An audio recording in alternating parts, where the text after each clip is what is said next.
merci beaucoup Salah mi ñuy gunge ci matinal bi alors ñu egsi si suñu gan tey ni ñu leen ko doon waxee ci suba ba tey ñu ngi dalal Mamadou Ibra Kane moom moo jiite CDEPS mi conseil des diffuseurs et éditeurs de presse du Sénégal ñu ngi lay nuyu di la ziar di la dalal jàmm doyen.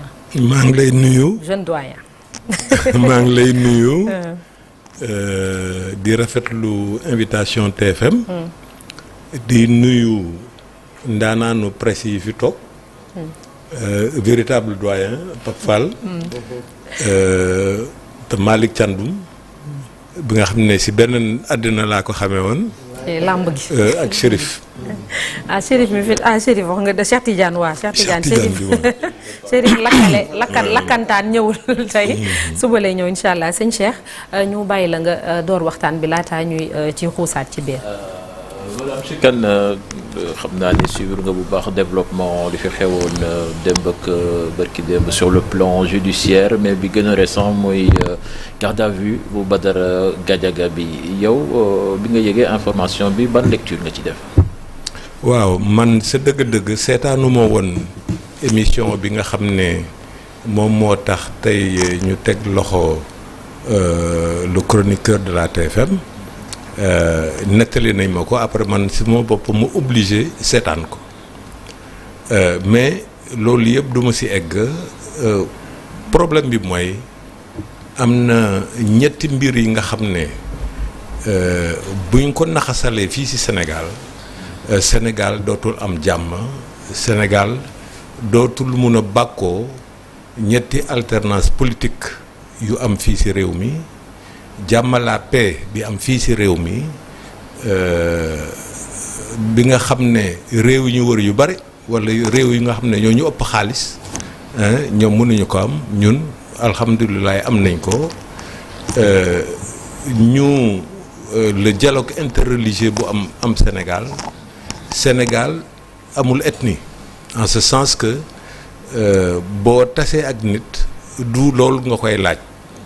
donc loolu yëpp dafa possible parce que même bu fekkee ne suñu réew mi am na lu bari lu mu des en matière de liberté mais am nañu au moins un embryon d'état de droit. embryon d'état de droit boobu nag moom la ñu war a renforcer te tant que renforcer wuñu ko ñu définir ay mécanismes yi nga xam ne régime bu ñëw du ko mun a changer. ñaareel bi mu am. Une liberté d'expression yéen xam ngeen ne ñun en tant que journaliste en tant que patron de presse défendre nañ fi ay nit yi nga xam ne bokkuñu dara conception du journalisme ñenn yi nga xam ne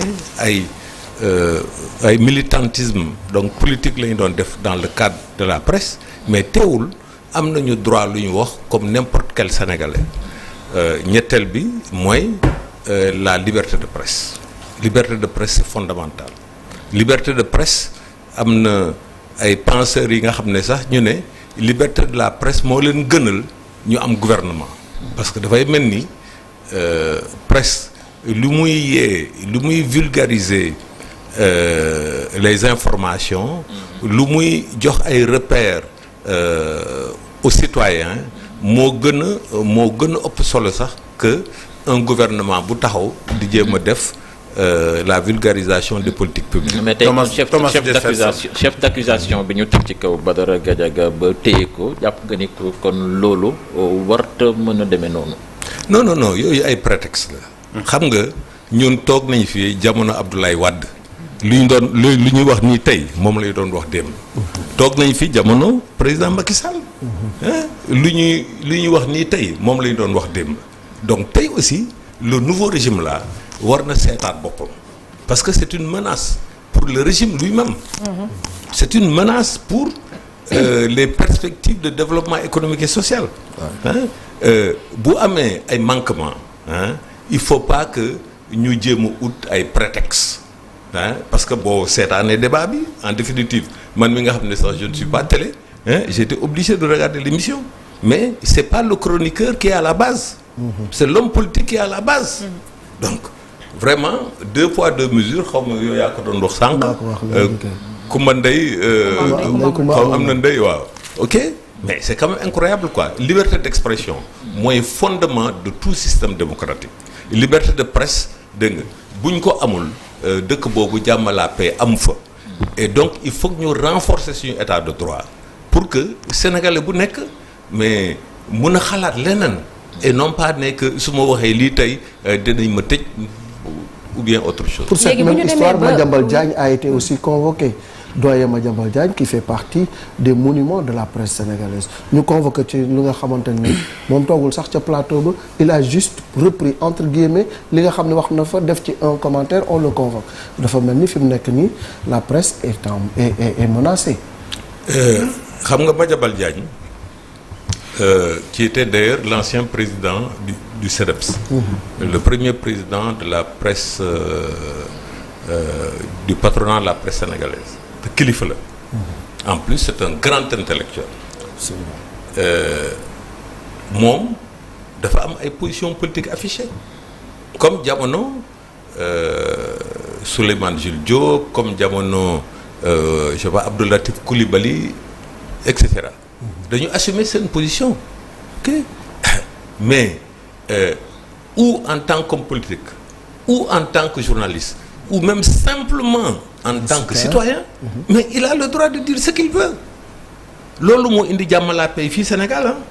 Loolu moo permettre une troisième alternance politique bu fekkoon ne wax yi ñu doon wax ceux qui sont les gouvernants d'aujourd'hui hein bu fekkoon ne jàppoon nañu ci loolu mais kon duñu génn kaso bi.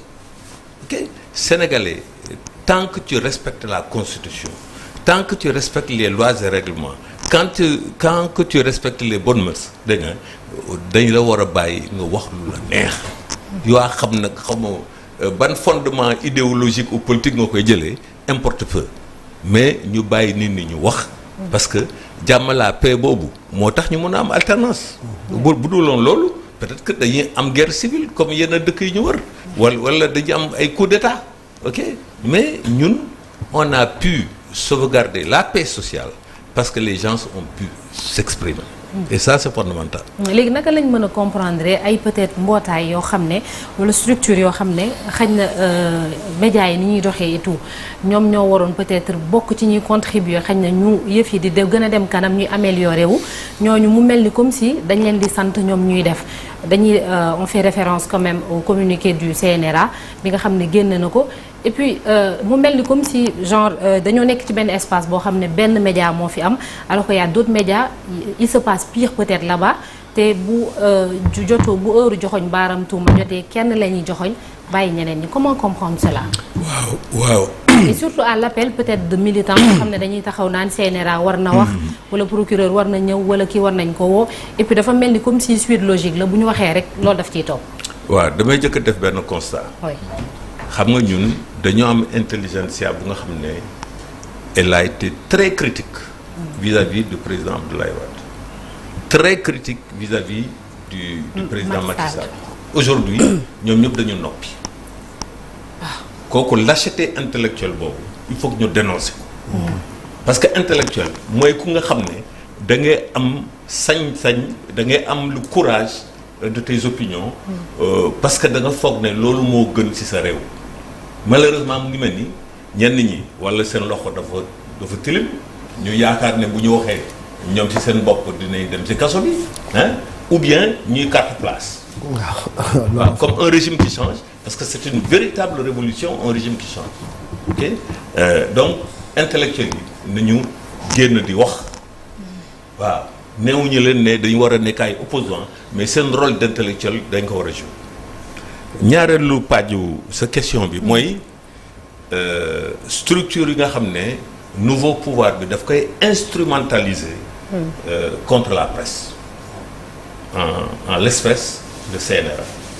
CNRA c'est une autorité administrative indépendante xaw ma autonome sax la ñu bind dans la loi de 2006. ok dañu bañ ba son président benn mandat cotte lañ koy fal pour mu bañ a xalaat ne man kat dama war a. faluwaat voilà faluwaat et cetera et cetera. ok tey malheureusement vraiment ñu ngi rëccu un grand intellectuel un grand timonier de la presse sénégalaise muy Babacar Touré bu nga xam ne musuñu laam-laame ne dafa féete boor en tant qu'intellectuel il a assumé dignement son rôle de président de l'autorité de régulation te ba léegi vraiment ñu ngi koy jooy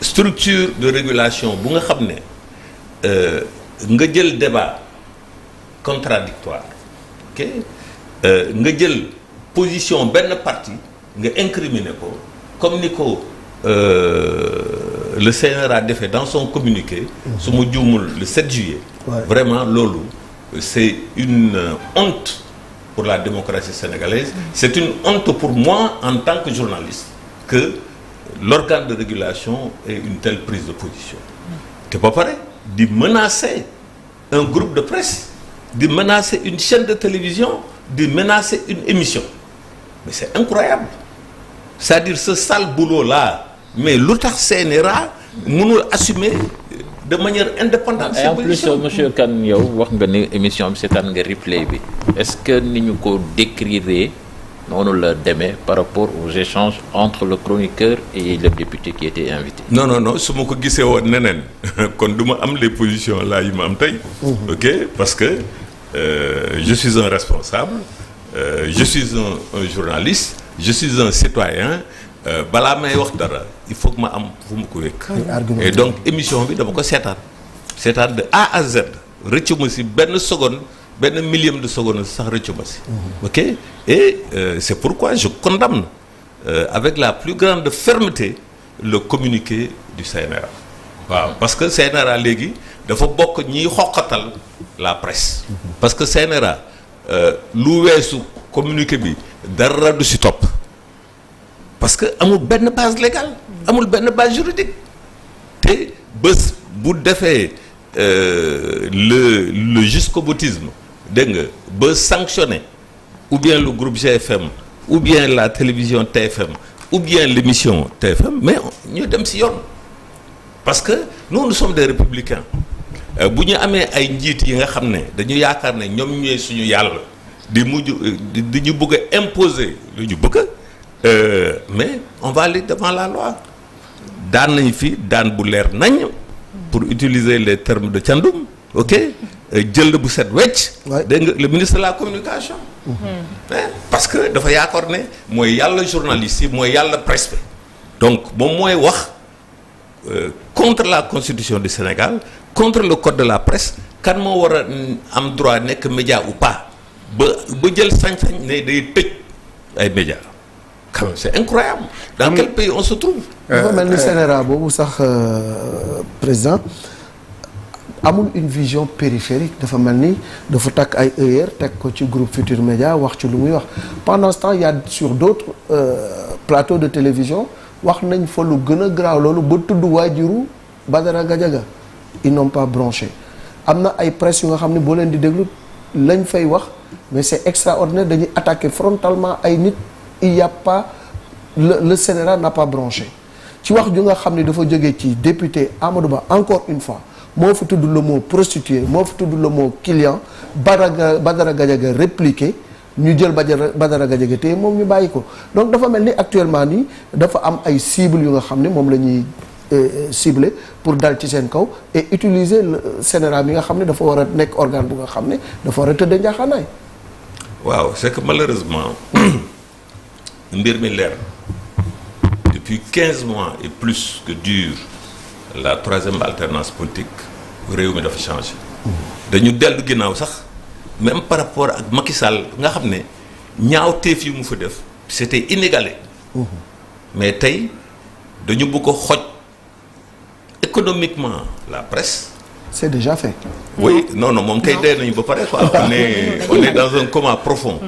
fu mu nekk nii ok dañu bëgg a xoj également juridiquement mooy les agissements du ministre de la communication génnee fii ay liste entre soi-disant xawma officielle wala liste reconnue officiellement xawma conformément au code de la presse yooyu yëpp nekk ay invention ay aberration juridique yu nga xam ne amul benn sens. ok bu si mujj mooy le fameux xaw ma arrêté là portant interdiction vraiment dañu bëgg a rendi la presse privée.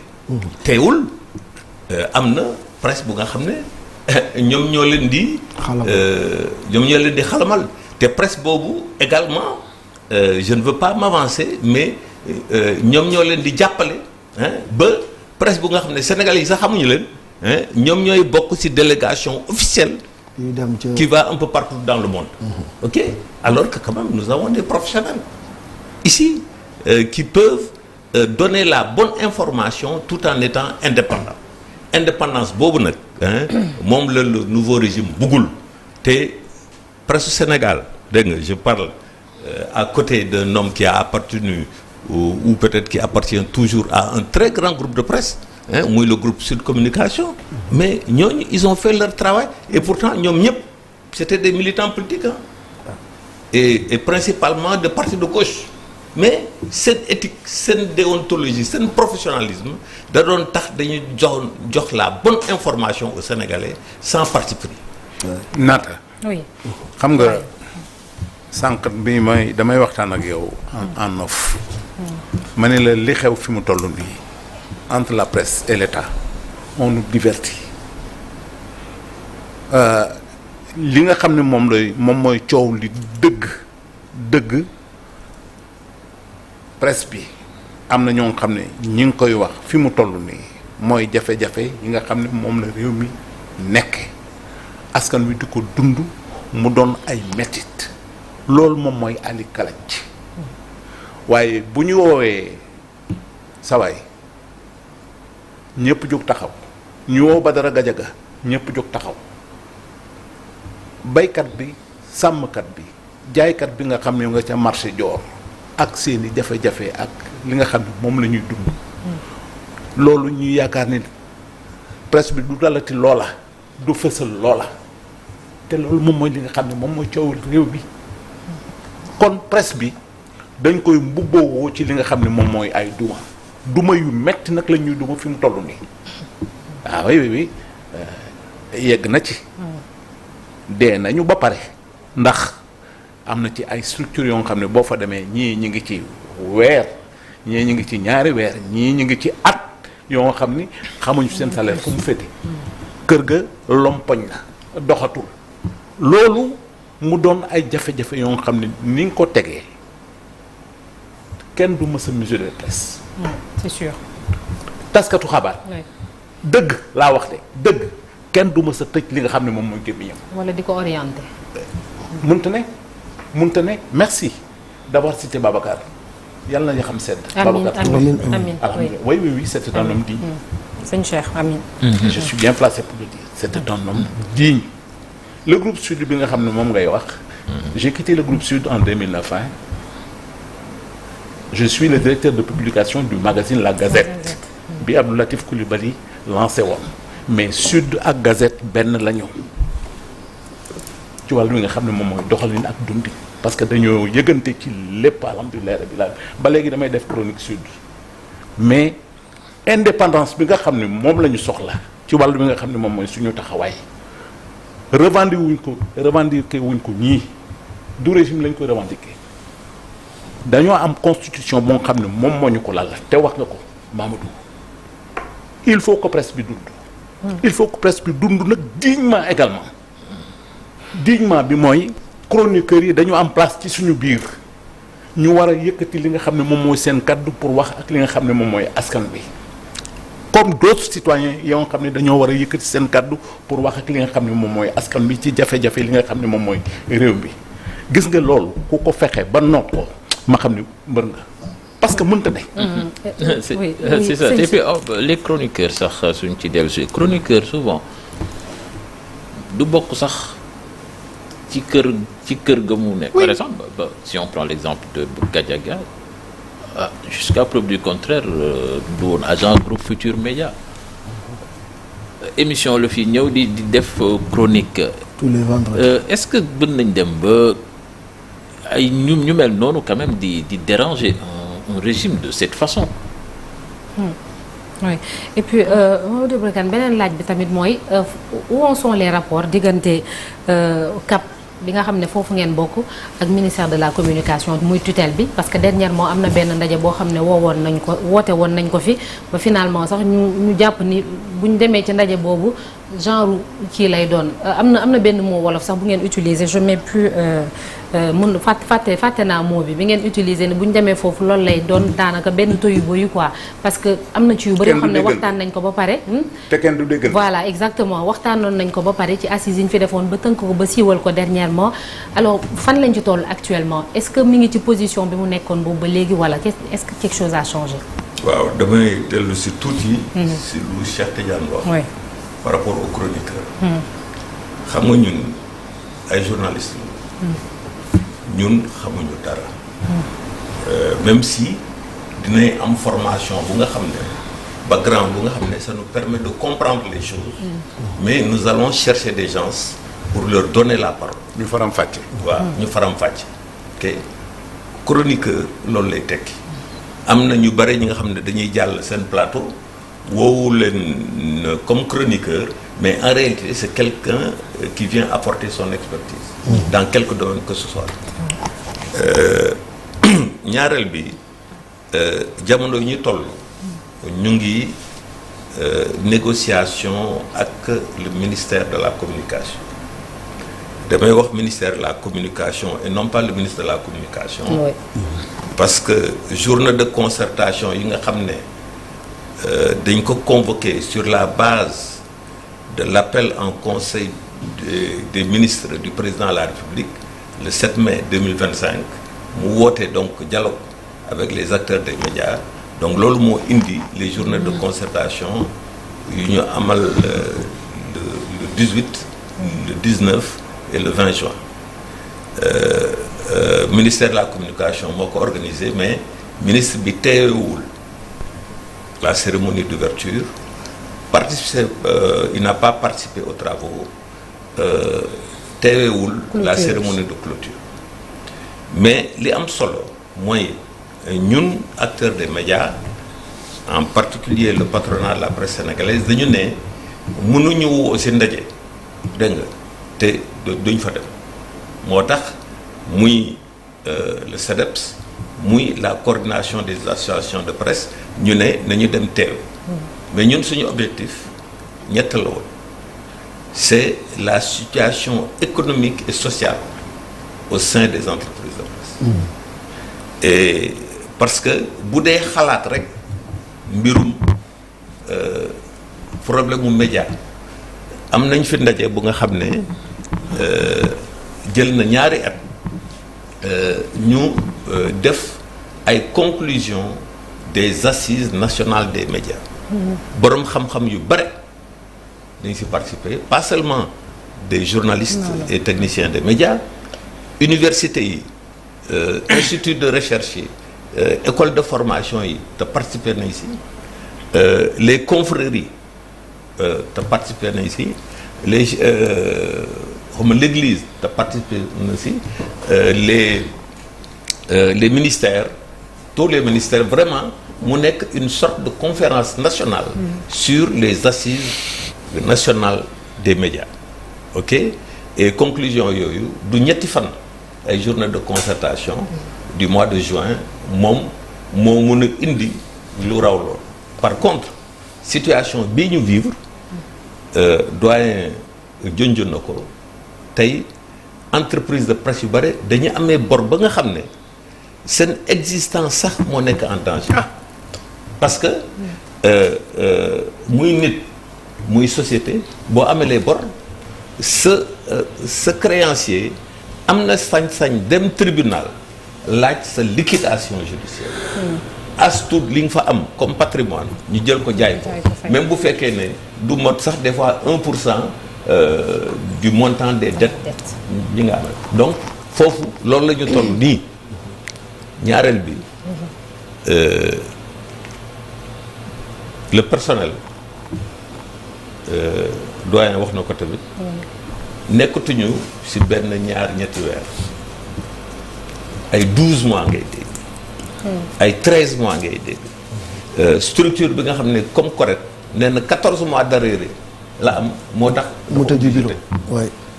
ok donc situation bi sociale c'est extrêmement grave am na ay sëy yu tas. durant ces 15 mois là. am na ay borom kër ak muy góor muy jigéen yi nga xam ne dañ leen dàq ci fu ñu dëkk parce que mois d'arriéré buy accumuler mais le bailleur moom tamit mun naam loolu la yaakaaree pour dund. c'est vrai. ok te xale yi ñu ci bare seen njàng yàqu na parce que seen baay seen yaay amatul lu mu fayee. Je ne parle même pas des cotisations pour la retraite ak les accidents de travail. Je ne parle même pas de couverture maladie. Donc situation boobu mais dafa baaxul ci Sénégal ñu ngi xas fi ay chroniqueurs fii droite gauche amuñu formation dugg na fi génn fa mais lu tax mënuñu dem mooy un grand analyste politique comme Pape Fall, ok, comme Issa Sall. Comme PSK. Oui, PSK. Ok. Qui est la fàtte turam waay. Cheikh Yérim. Oui, Cheikh Yérim Seck. Alors que mais on connaît mais au moins kàngam la quoi. Ok. Qui est la fàtte madame Ba. Ndiaye wala. waaw madame Ndiaye waaw. Ok donc. Situation boobu mooy aujourd'hui ñuy liggéey dans les entreprises de presse.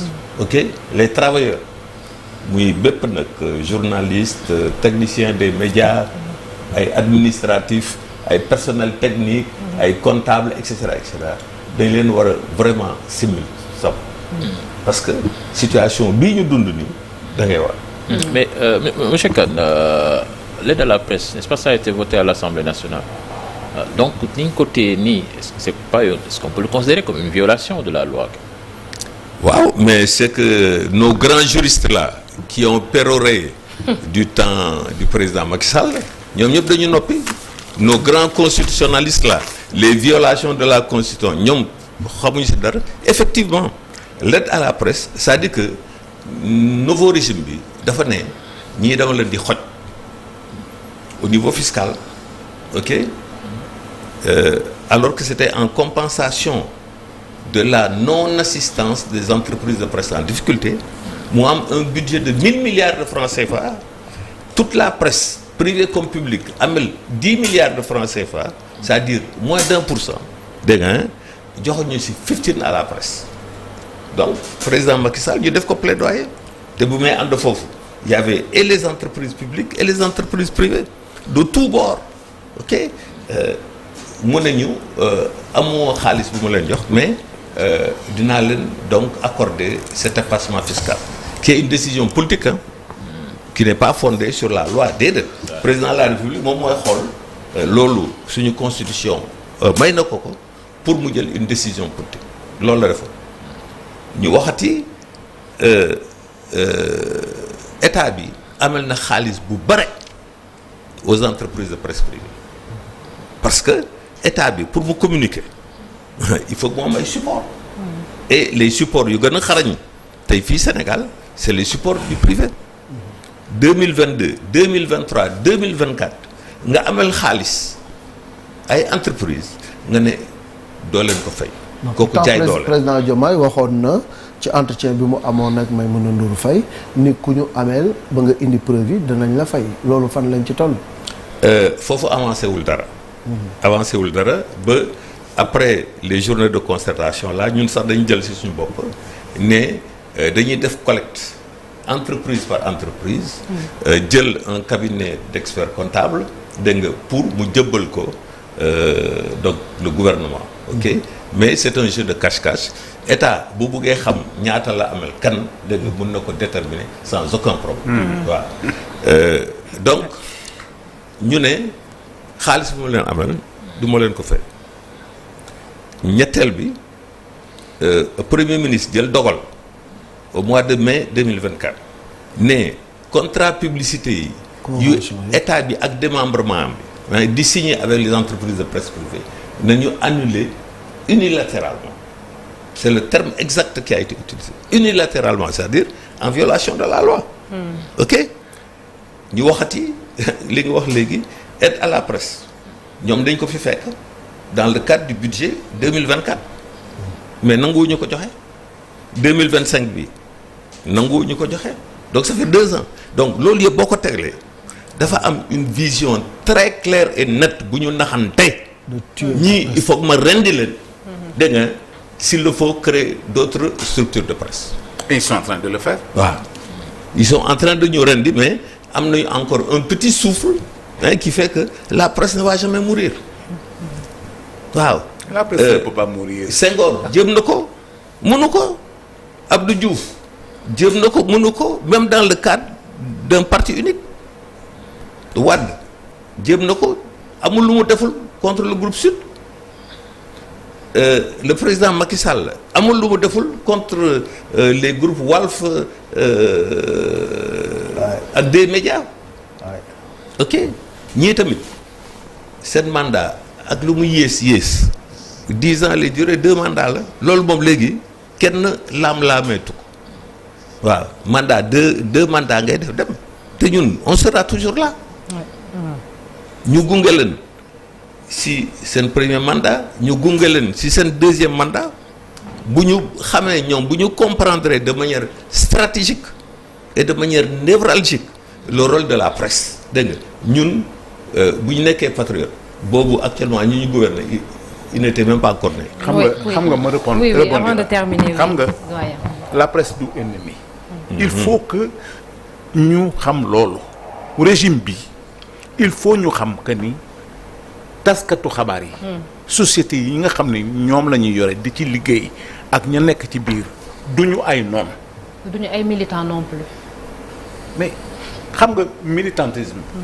am na loo nga xam ne su ma parti politique yi defal ndànk rek dafa fa laa jëm naata dafa am loo nga xam ne faw mu leer ci bopp nit ñi je parle sous son contrôle ak sous votre contrôle. D'accord. boo woowee taskatu xabaar ci sa biir kër journal bi nga yore rajo bi nga yore télévision bi nga yore ne ko demal bind lii demal wax lii mu xool ko. évoquer la clause de conscience ne la lii mënuma ko bind lii mënuma koo wax lii mënuma koo tasaare. nga ne ko lu tax muy la parce que sama xel nanguwu ko mënoo ko cee dàq. c'est vrai. mënoo ko cee dàq leneen ngay wuti kay pour ne kii kat mënatuma liggéey ak moom. waaye lii nanguwuma koo wax ci ndax dëppoowul ak li nga xam ne moom la mooy sama gëm-gëm.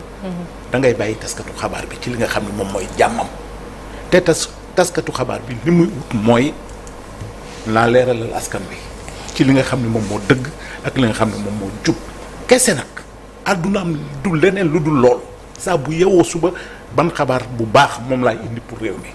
xabaar boo xam ne moom laa mën a indi pour réew mi.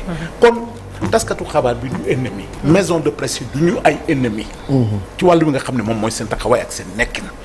saa buñ ko ràññee dinañ ne yaakaar naa sérénité mën naa dellu siwaat ci li nga xam ne moom mooy réew mi. parce que nag dara ëppul doole lu dul ñu dëkkandoo ci jàmm. te taskatu xabaar bi li muy mooy dëkk ci jàmm ne ci jàmm. jariñoo li nga xam ne moom mooy xam-xamam. ba ku ci nekk war a jot ko ni nga xam ne moom la ko war a jotee. gis nga ki mu doon wax sànq ne li ma gënal mooy ma am ay taskatu xabaar yoo xam ne yu xarañ lañu. di ko moo ma gënal gouvernement. Thomas Jefferson. ok merci président beaucoup des États-Unis. merci beaucoup jërëjëf merci beaucoup doyen merci beaucoup Mamadou Ibra Kane jiite CDEPS dinañ tàggatoo léegi malheureusement waxtu bi moom moo ñu xoj on aurait aimé développer ci yeneen point malheureusement waxtu bi la Pape Samba ñuy pressé ñu xool léegi l'observateur ak record li ñu xëyee tey.